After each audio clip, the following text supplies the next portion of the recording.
Come to Me Without a Word is the title that I've given for this exhibition, and it directly relates to how objects can have a visceral or emotional effect on us, often through memory, or that someone's given it to us, or become special through circumstances or events. My interest in found objects, and I guess my love of found objects, comes from childhood.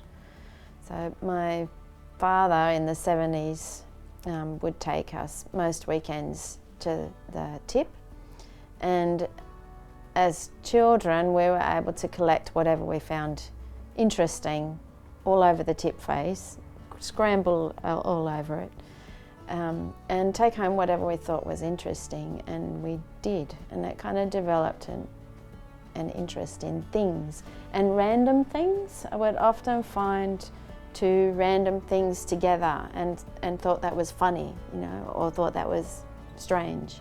Barbie dolls next to a wheel, and I would join them together, and the narrative was interesting to me.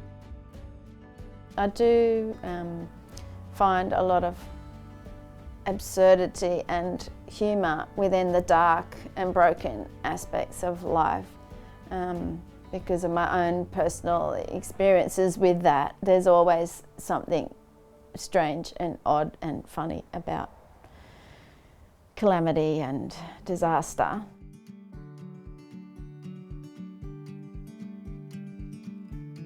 In this exhibition, I've used various materials. Some of them are made of beeswax. I've made a hot water bottle out of beeswax, and it's quite interesting to me when I take a very familiar object and remake it in an unexpected material, but also it's a material that's directly associated with nature, but also with the warmth of the body. It would melt. So if I actually held that hot water bottle, then it would start to change its shape.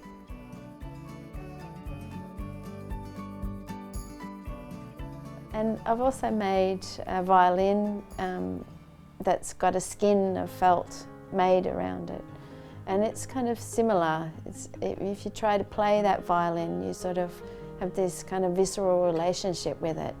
It's hairy and soft and warm and like an animal body. Felt is a really interesting material because it comes directly from the animal, from the sheep. And it doesn't require any machinery to be made. It's just the wool and my hands. So it's interesting to me because it's that direct contact between the artist and material. So something of me, I feel like, goes into the making of that fabric. Because it's an insulative material, it will hold sound and warmth. It's also sort of skin-like. It's sort of human and animal at the same time.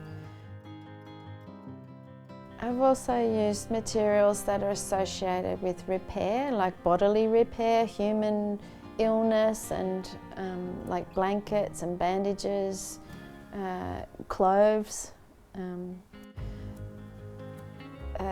To make a connection between the broken object and human brokenness.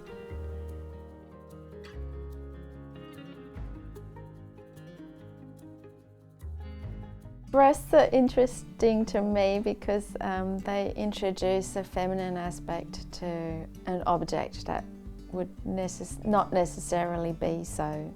And I've used other body parts with objects to bring the human back into the object, because objects that are discarded and broken, they've lost that connection with a human body. And my work kind of brings the human body back into the object. So I've made a cricket ball that has been attached to a breast, and I think about the actual bodily relationship to the object. So with the cricket ball, you'll hold it in your hand, and cricketers, they blow on it and rub it to get it all smooth to play with it. So And this is kind of interesting in relation to the breast, I think. And yeah, other objects in the show are also like that. So I'm thinking about how the object itself is used by the human body and playing with that. Play is very central to my process.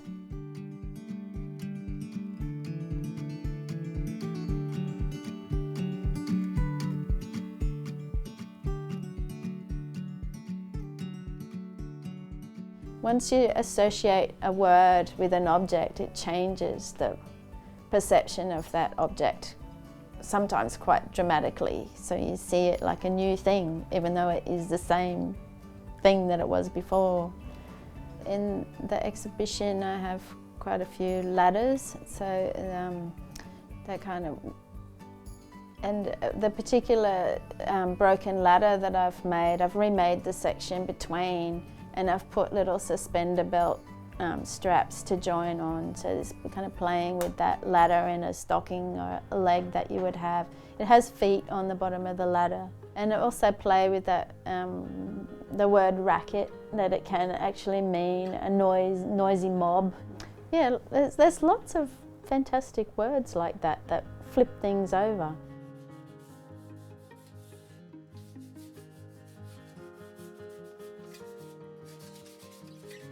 Well, objects are quite interesting because they already have associations in our minds and in our dreams even. They're quite deep-seated inside our own psyche. And even for generations, things will be symbolic or metaphoric or even have personal meaning that we're not always conscious of. When you have broken objects, you have the first part of that story, but not the last part, particularly if they've had a past life, they've got a history in that brokenness. And it also tells a bit of story about an event that happened. So it could be something quite cataclysmic, like it might have toppled from somewhere and smashed, or it could be like brokenness over deterioration of like a neglect over time. So that kind of sets up a storytelling within the object.